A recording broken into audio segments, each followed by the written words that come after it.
So, hi guys, welcome back to my YouTube channel. Somebody is saying, why are they now two? I thought it's just one person's YouTube channel. Well, I was supposed to be hiding him and then unveiling my guest for today because it's our anniversary. Yes. So, but I decided not to drag you people or to waste your time or to make you to wonder who is this guest of mine.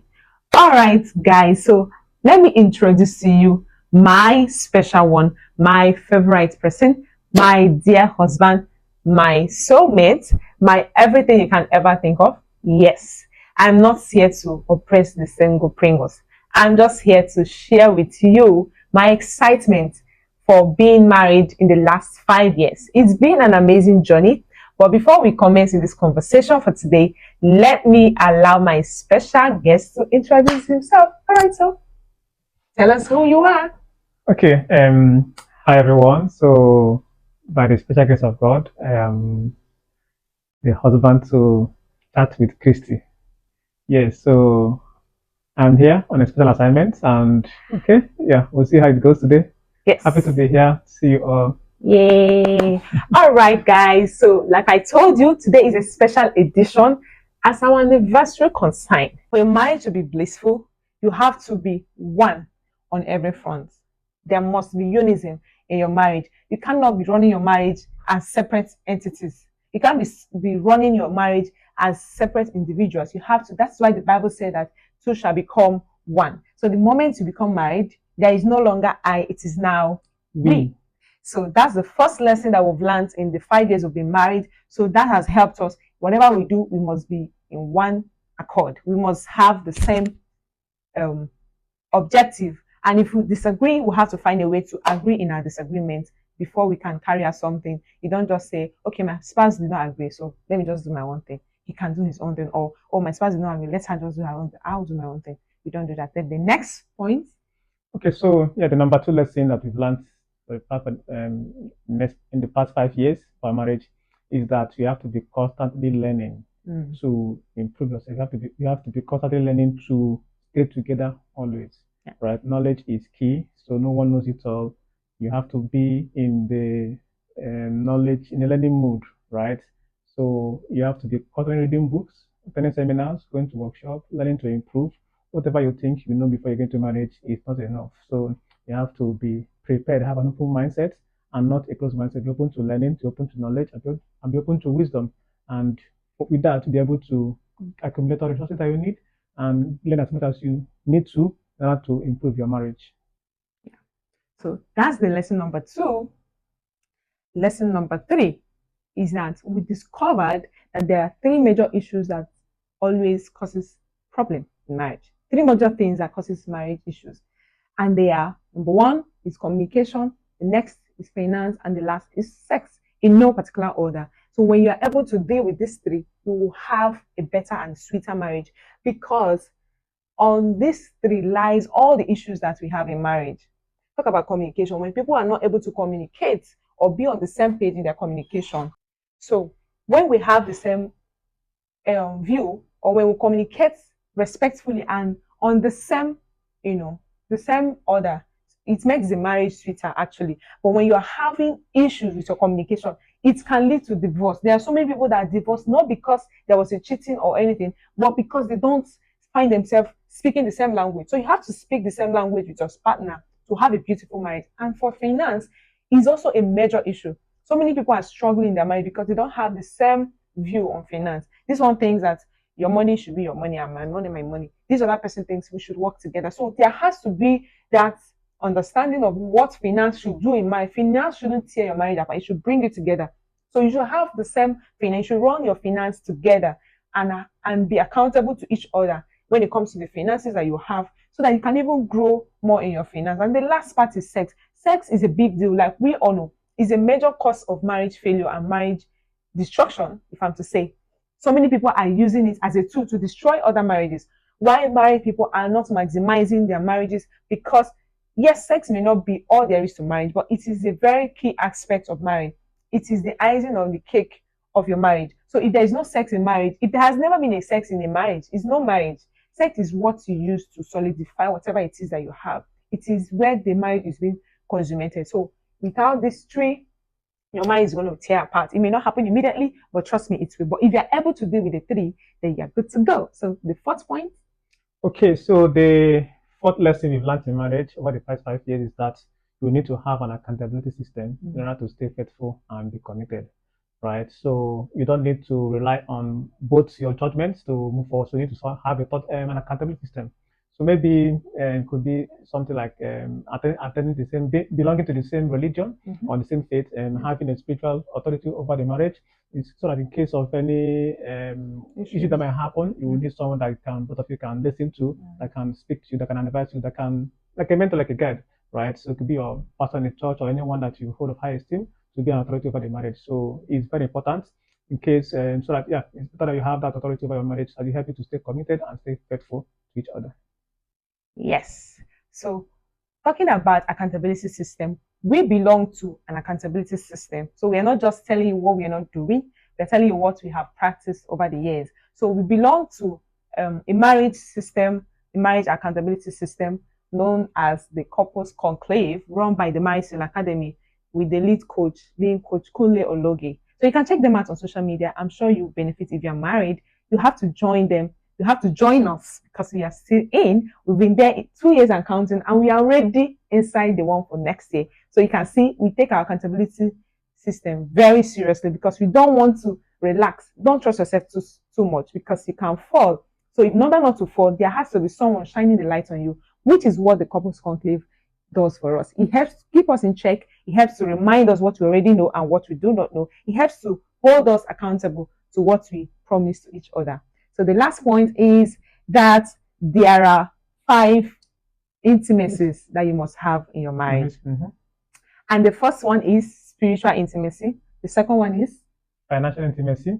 The third one is emotional intimacy. The fourth one is work intimacy. And the final one is crisis intimacy. So if you meet your intimacy in these 5 areas of your life, you are going to have one of the best marriages. Trust me, it's good. Your marriage will move from, there are marriages that run on transaction, but you are going to move from transaction to transformational marriage.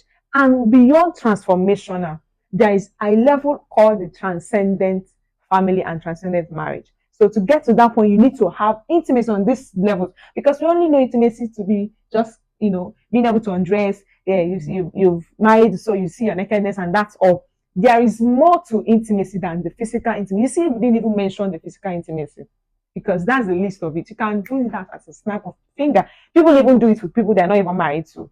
But if you're going to really do marriage as Christ has ordained it to be, then you have to be intimate in these areas. Well, how do you manage crisis? When something hits your marriage or hits you as an individual, how do you manage it? When something hits you, how do you cope? Does it tear you apart or does it bring it together? I remember an incident that happened when I had our first child. I had an issue, and because we were together, we had that intimacy already. It was easier for me to navigate it.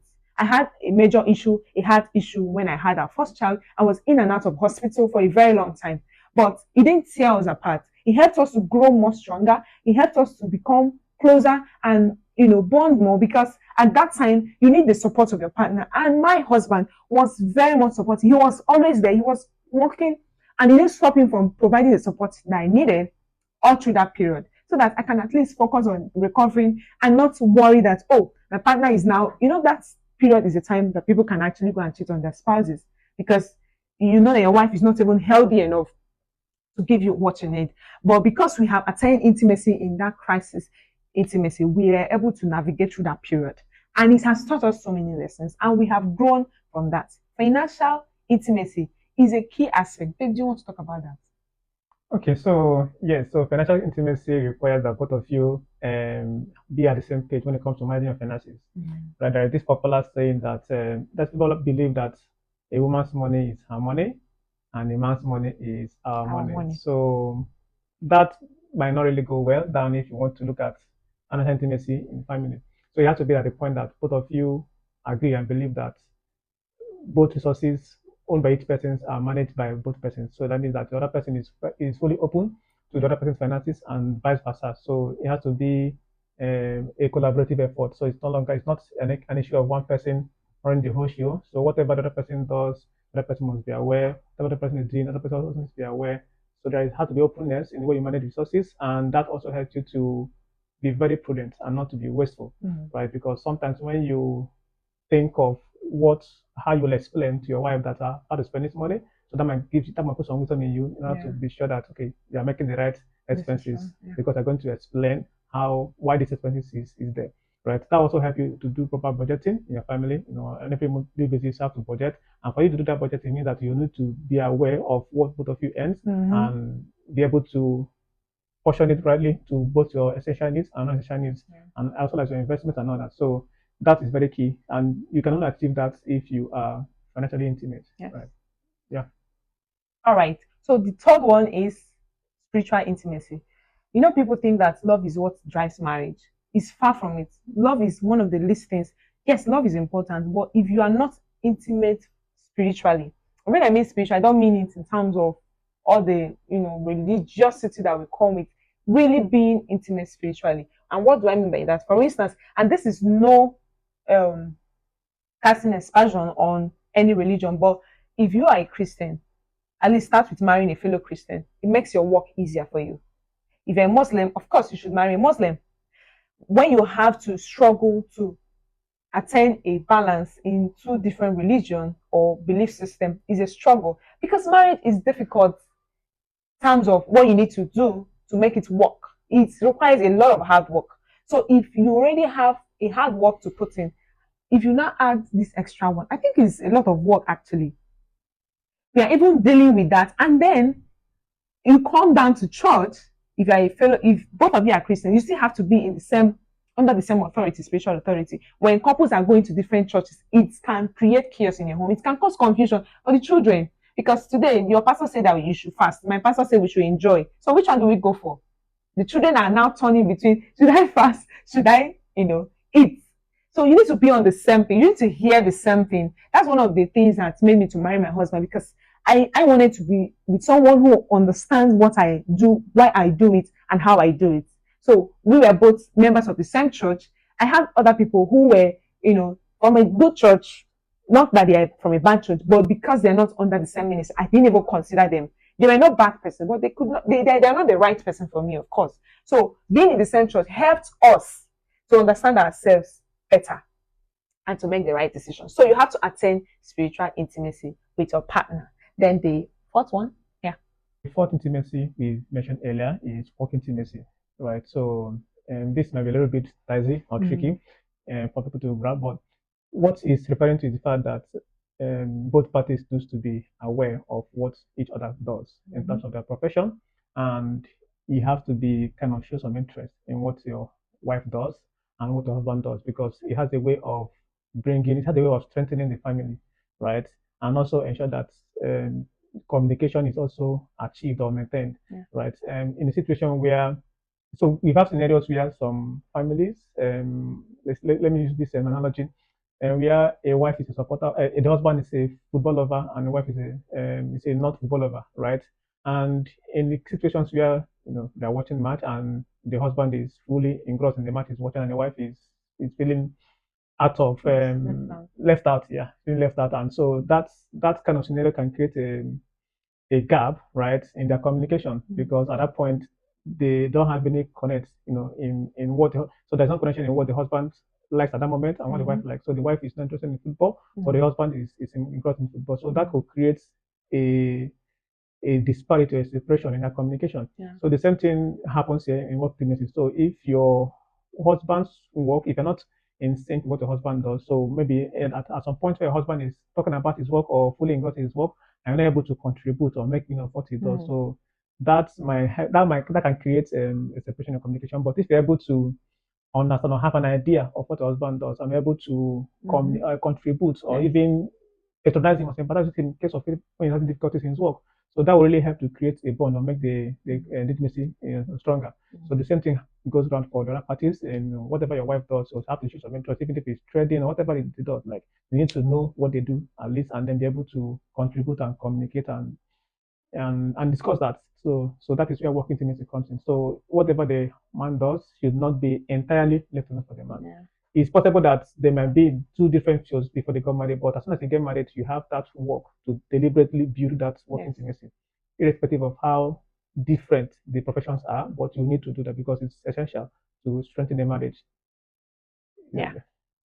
Yeah, so that's it for work intimacy. And the final one is emotional intimacy. Yes, emotional intimacy. A lot of couples are not emotionally intimate. They are just, physically intimate. So emotional has to do with how you reason things, how you are able to feel what your partner is feeling. For instance, your spouse cannot be sick and there is no effort from you. You don't feel like you are sick with them.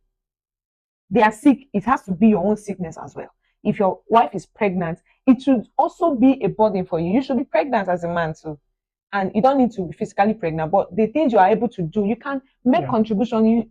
Your wife needs something, you do it for the person because you are emotionally building what you could have together. But if you are leaving it to, okay, maybe your wife is bereaved or your husband is bereaved or they lose something valuable to them, you don't dismiss it. You have to acknowledge their emotion, validate their emotion. That will help you to build that bond with your partner. But if you're always here and there, this person is facing this way, this other person is facing that way, even your physical intimacy, which is sexual intimacy, will not even be as good as it should be because in your mind, it is a mind thing, mind you, especially for women. It may not be exactly the same for men, but for women, it's a mind thing. So if your mind is somewhere else, or you are thinking of how it would have been better with another person, that's already creating a gap between you and your partner. So you need to have emotional intimacy with your spouse. And I hope that you understand and you've learned something. The 5 lessons we have learned in our 5 years Thank of you. marriage. Yes, so we want to give you a bonus point. Yes, we are that benevolent. And that is the 6th point, which is called. Okay, so the 6 point is seasons of marriage. So we've learned that there are different seasons in marriage, Mhm. right? So the lesson here is that you need to be able to identify the different seasons in your marriage and be able to accommodate or accept what each season comes with, right? So they don't need to struggle when you're not supposed to struggle. So you don't need to be out of sync, right, with each other. So you need to understand the seasons you are in at a particular time Yeah. and be able to Navigate. manage or navigate through those seasons, right? So you could be in a season, for example, it could be in a season where your child is actively giving birth, and that will not allow you to do several things that you have wished or hope to do in marriage, right? So you shouldn't feel bad or try to do otherwise. So you just need to understand that this is the season you are right now, and put in all your efforts and do what you need to do to navigate through that season. And as well, at the time, you also move away from that season and move to the next season where you'll be able to do all those things that you had also planned to do. You couldn't do them, right? So it's important that you understand the seasons and be able to accommodate and navigate all the challenges that comes with each season. It's not bad, it's what marriage is. So you need to own it, right? You need to accommodate it. I know that most of us had wonderful dreams and wishes before we get married.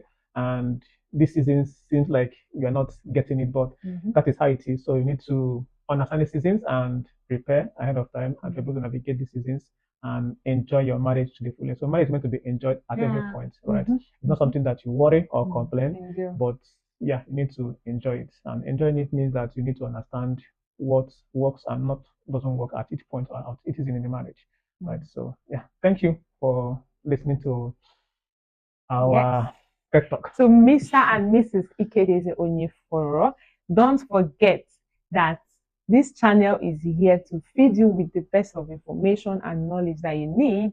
And if you enjoyed this video to this point, I don't have much to say, and you already know what to do. Click the like button, comment. You can feel free to wish us a happy anniversary. It's not bad, right? So you can wish us happy anniversary. You can also share with us the lessons that you have learned in your own marriage. And if you have questions for us, for sure, put it in the comment section. I will come back with another video to answer it. Except, of course, nobody asks us questions, which is cool. So subscribe to this channel if you've not done so, and click the notification button if you have not done so. Until we come your way again, don't forget to share this video with someone that might need to hear these things. So thank you, baby, for coming to my channel today, and we'll see you again in our next video. Okay. So bye. Bye. Bye.